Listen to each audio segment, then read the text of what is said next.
duanya. Itu sukma. Jadi kalau sukma kita hilang satu, mungkin kita bisa jadi sakit atau jadi pelupa atau stres. Terus kalau hilang dua, gimana terus gitu kita hilangin, kita ambil. Sampai 7 habis itu dia gila? Mati. Oh mati. Iya. Gila mah masih ada takaran, paling 4 atau 5 sukmanya. Itu masih gila? Itu gila, itu bener-bener yang nggak ingat sama sekali udah. Oh gitu. Kadang ada orang gila yang masih bisa ingat. Itu berarti belum banyak sukmanya yang hilang. Makanya orang gila jangan sampai ke pasar. Itu bakalan gilanya makin parah. Kenapa gitu? Di pasar itu banyak yang punya tumbal. Punya penglaris. Nah itu kebanyakan ngambil sukma juga, ngambil tenaga, ngambil energi. Di pasar itu? Iyalah. Oh gitu. Sebenarnya gue cerita kayak gini tuh agak deg-degan juga ya, tapi gimana ya? Oke. Gue cuma mau berbagi aja gitu. Jangan pernah ditiru ya. Apapun yang gue ceritain di sini kalau itu wiritannya dia kuat, kita dukun takut. Ada satu doa, ada satu doa yang mereka amalin, itu yang membuat penghancur. Apa tuh? Ya tanya aja sama guru gue deh. Itu doa? Ada amalan wiridan yang paling wiridannya yang lebih sering gue pakai sih kalau gue ngasih ke orang lain gitu. Itu paling ampuh itu. Dan gue saat lagi ngedukun, gue paling benci banget kalau ada orang yang nyiram air sama garam, dia nyebut atau ngewirid la ilaha illa anta subhanaka ini kuntum minadzalimin.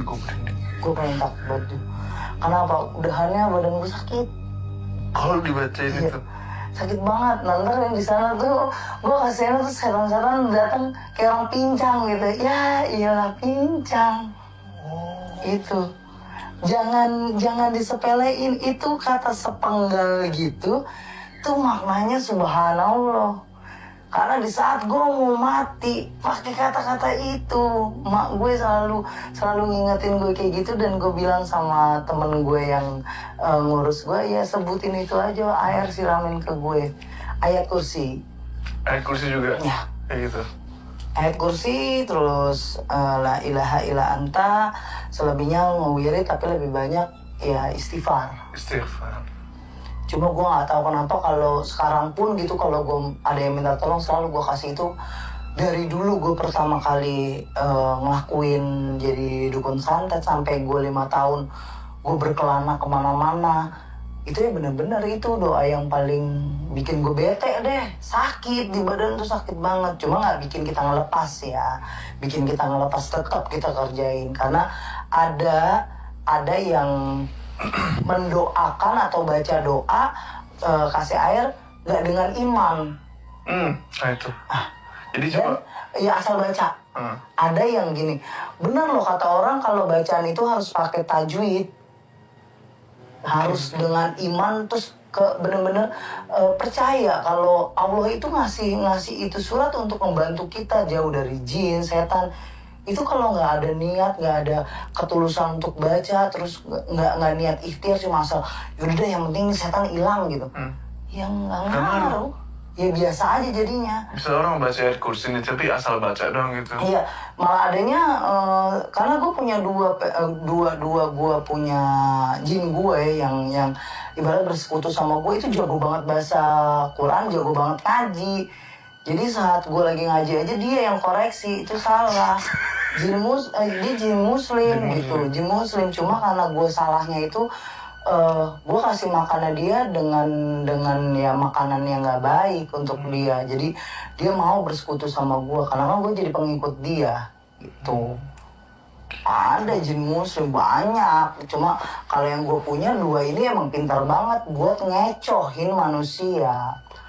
Bukan berarti jin gue yang iya dia sembah Allah ya, gue alam gue nggak tahu, tapi dia tuh emang tugasnya ngecoin. Jadi setiap nanti pasien gue lagi kambuh, ada kiai yang datang, dia masuk ke badan tuh ini si pasien si korban, dia masuk baca. Kalau misalnya si kiainya ini ilmunya bukan ilmunya cetek ya, maksudnya tingkatnya dia ngajinya masih kurang gitu, dikatain kembang kantil untuk gue makan. Jadi gue minta sekitar 21 biji takutnya kan gue lagi proses habis gitu kan, gak lucu dia beli dulu gitu. Iya. Gue selalu minta agak banyak gitu. Gue makan sambil ada gue ritual bacanya, tuh gue ngundang yang gue suruh. Oke. Datang, gue pakai yang cetek dulu nih, yang kecil-kecil dulu, yang ilmunya mereka juga masih di dalam goib itu, mereka masih rendah gitu kan. Dia anak buah datang, kalau bahasa gue nih, orang liatin dulu. Oh, suruh ngawasin. Nah, lu liatin dulu dia di sana. Apa dia rajin sholat? Apa dia enggak? Oh gitu. Nah, apa rumah dia ada penjagaan? Ada rumah yang dipagerin? Jadi lu tolong lihat dulu. Karena setelah dia datang, dia ngeliat, dia bakalan balik lagi ke gua. Cuma 2 yang dia kasih tahu, aman sama nggak aman. Oke. Kalau aman berarti gue masuk celah dari mana aja gue bisa kena. Berarti 1 imannya dia kurang.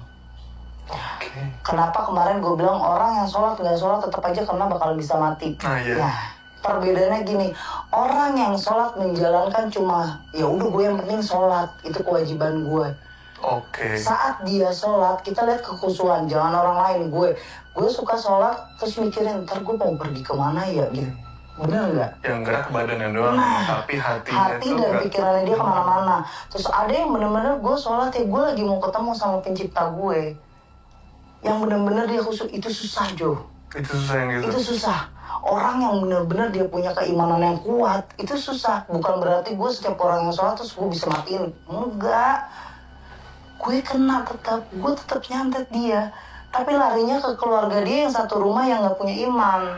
Oh, itu kenapa dia belok? Nah, Oh, oke.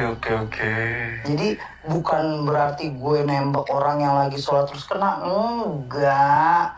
Jadi ada yang sholat, ya gue sholat tapi pikiran hatinya dia kemana-mana gitu. Nah saat kalau nanti yang punya gue datang ke rumahnya dia lihat, ya contoh ya si emaknya doang gitulah yang rajin sholat, dia kasih tahu ini aman nggak amannya apa. Dia bilang aman, oh gue langsung ngerjain. Kalau nggak aman gue suruh yang kedua, Yang lebih tinggi. yang lebih tinggi lagi, lu masukin lagi. Nanti kalau ibaratnya peluru gue masuk ke sana ketembak nggak, dateng gue ritual lagi, gue pancing lagi, panggil. Kalau sampai keduanya bilang aman baru gue kerjain. Kalau kenapa nggak langsung yang kedua? Nggak bisa, gue mau yang kecil dulu.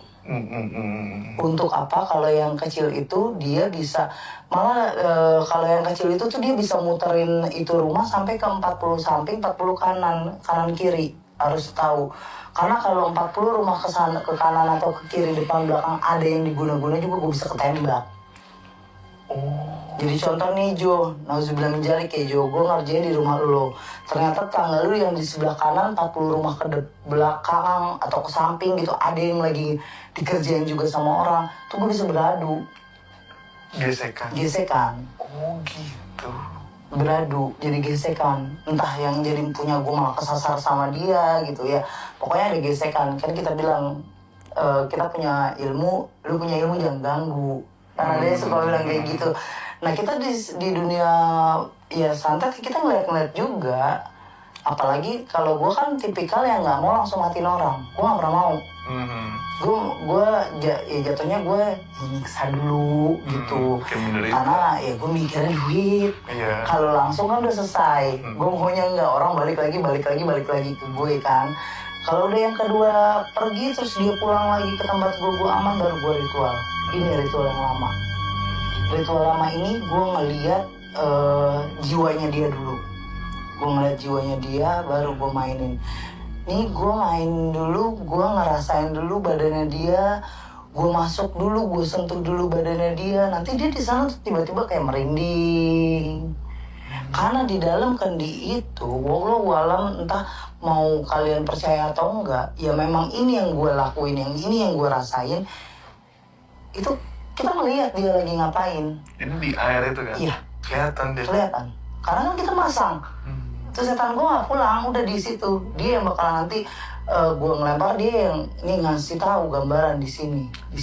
Ibaratnya kayak lu masang kamera di rumah dia.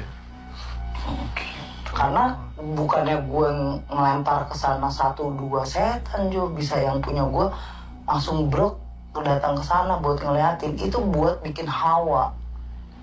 Kita ambil energi positif yang ada di rumahnya dia dan dirinya dia. Oke. Itu diserap buat siapa? Buat gue. Buat gue bikin kemampuan gue tuh kayak besar bener-bener besar ke dia gitu. Mama dikasih umbel mendadak.